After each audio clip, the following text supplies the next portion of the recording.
I would like to begin by thanking Thomas Wellau, Chair of ICC Switzerland, and an old friend, and of course Thomas Pletcher, Secretary General of ICC Switzerland, for the kind invitation to join you today. I'm sorry that we have to do this virtually, but I did want to be present, even visually and virtually, to celebrate the 100th anniversary of ICC Switzerland's founding. It's absolutely amazing to think that ICC Switzerland was established in 1922, a point in history that at once seemed so distant and yet eerily familiar.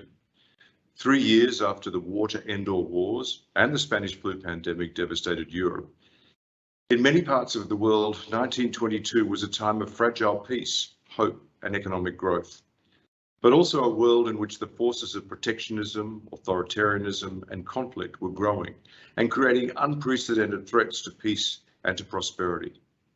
So we are meeting now at a similarly difficult moment in history.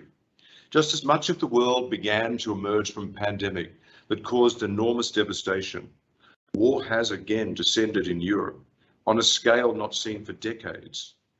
The world economy, well, it's in a fragile state, with 60% of workers having lower real incomes than before the pandemic, and 60% of the poorest countries in debt distress, and millions of people face famine-like conditions owing to record high food, fuel, and fertilizer prices exacerbated by Russia's illegal invasion of Ukraine. And even in the wealthier parts of the world, like Switzerland, like where you are right now at the Barolac, the economic challenges are formidable. Rising inflation, continued supply chain disruptions, and now war have made doing business harder and more costly. And all this against a backdrop of potential fracturing of the global economy along geopolitical lines, ossifying multilateral governance systems and a shifting world order, and challenges to the international rule of law itself. Equally important, we now clearly live in a world where none of the world's challenges can be solved without the active involvement of the private sector. This is a challenge I put out to multilateral organizations. Tell me one challenge that is of global nature that can be solved without the private sector. So in short, the world is changing, and so too must ICC. The war and the consequent economic fallout have prompted some to question the very basic premise upon which ICC was founded. That premise was that cross-border commerce and economic integration are actually conducive to peace and prosperity. In such dramatic times, I can understand why such ruminations are understandable. But in reality, the truth of our founding mission that visionary Swiss business people signed up to a century ago, and the need to follow this mantra, the mantra of open borders and respect for the rule of law, have never been greater. Trade alone can never prevent conflicts breaking out. But economic interdependence remains a powerful constraint on the behaviour of states and a powerful weapon for securing peace. After all, these sanctions have only had bite precisely because of Russia's integration in the world economy. And even thicker economic relations between other major powers serve to moderate behaviour. So in such perilous times, we must double down on the project of economic integration. And ICC, this wonderful purpose-led, not-for-profit, global, and a critically functioning international platform, has an essential role to play in this new environment. Our mission to promote peace and prosperity through open markets and the rule of law could never be more important. So while our overall mission has not changed, ICC is changing to meet these evolving challenges itself. So I'd like to spend just a couple of minutes outlining ICC's global strategic direction in this new world. First, we are transforming and modernising the organisation. We are changing the economic model of the organisation to diversify our revenue streams and make them more sustainable. This work involves setting standards and consistency in operations, introducing agile and lean ways of working, ensuring effective and high-quality project and program delivery, and overseeing change management of this evolution. Emblematic of this approach is the launch of new ICC trade finance fintech products, first ever, the first time we've ever done things like this, and the development of new digital products that will soon come online. In essence, we are changing our whole economic model so we can invest in other things that we want to do to make the organisation even stronger and to make your support even more valuable. Secondly, we are making ICC much more digitally enabled. We have put in place a digital platform as soon as I arrived as Secretary General, and equally important, we are now helping businesses the world over themselves become more digitally enabled and therefore more resilient. We're actually creating the digital frameworks that can operate in this new 21st century economy based on the digital platform. That's why, for example, we've created the Digital Standards Initiative in Singapore, and why we are pushing the world to adopt the model law on electronic transferable records, and why we're so actively involved in e-commerce negotiations at the WTO. Thirdly, we've shifted the organisation to a values-led model with world-class governance. We've reformed our governance practices across the organisation, from the Executive Board to the World Chambers Federation to the courts, not only to ensure that our operations are as effective as possible and well governed as possible, but also because if ICC wants to be an authentic voice on some of the most important corporate governance and multilateral governance questions of the day, for example, on ESG and the purpose of the corporation, and what does effective multilateralism look like, we must ourselves abide by the highest possible governance standards.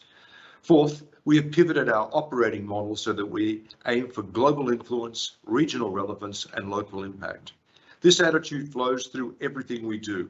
The world has evolved, and one-size-fits-all approaches no longer work. We saw that with COVID, and we see it with the proliferation of regional trading blocs. So that is why we started to create regional action groups and networks and regional centres of entrepreneurship. And it's why we are becoming laser focused on ensuring that our policy recommendations, our standards and our tools actually deliver on the ground, local impact. Finally, we've set ourselves the goal, and frankly, we are probably already there, becoming the definitive global voice of the real economy. Today, this is ICC's unique selling proposition. We are truly global. We have over 2/3 of our membership in developing countries. We have a seat at the United Nations, and we are the preferred interlocutor in just about every international organisation that operates and wants to be relevant in the 21st century. And we also have, and this is the unusual feature, boots on the ground with our national committees and chambers across the world delivering services for businesses large and small. And we've effectively positioned ourselves to be the voice for SMEs, those small, medium enterprises, these companies that cannot look after themselves in the global world, and they need our help. And this has begun to bear fruit. So this is broadly how ICC has been transforming and where I would like to take the organisation over the next couple of years. More immediately, my priorities for ICC for the rest of 2022, this centenary year for ICC Switzerland, are as follows. My first priority is to continue driving the internal transformation. We've made real progress, and now the task is to embed that transformation in the organisation culturally, so it must become self-perpetuating. My second priority is to create a new, more effective engagement model with stakeholders, like the national committees.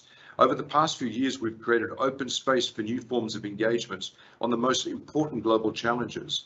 ICC's, my personal appointment to the UN Secretary General's Global Crisis Response Group on Ukraine is the latest example. And by the way, that is interesting because it's the first time ever that the private sector has been brought structurally into a global crisis response group coordinated at the UN Secretary General level, bringing together the heads of the IMF, the World Bank and others, and now the head of the ICC. So now the task is to build on our positioning to make sure we are involved in more of these types of responses. But this strategy will also involve putting in place operating models to make sure we clearly communicate policy priorities and work with our national committees so that we can help them conduct advocacy locally as easily as possible. So both behind closed doors and in the media. And my third priority is to develop a new National Committee headquarters engagement model. The goal here is to strengthen and enable the National Committee network to pursue new opportunities in line with 21st century challenges and opportunities. This model aims to empower ICC to amplify its impact locally and globally by formalising the headquarters National Committee interface across ICC's core business units, and by creating a common circular data strategy to support the growth of ICC policy, tools and services. This closer engagement will permit headquarters and national committees to work together to create revenue generating opportunities, more value for the business community, and build on the traditional membership and events model that has been so constant for the ICC national committees for so many years. It's time to transform, and we're providing the tools to do that. So hopefully that gives you a decent sense of ICC's direction of travel in the context that I've also described.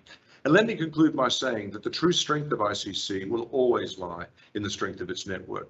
And the most important part of our network, of course, is our national committees. That means the work of ICC Switzerland and its members is incredibly valuable to us and to the world. Swiss companies have long played an outsized role in contributing to ICC's policy commissions, which remain working at full gear, and I would only encourage you to continue this practice.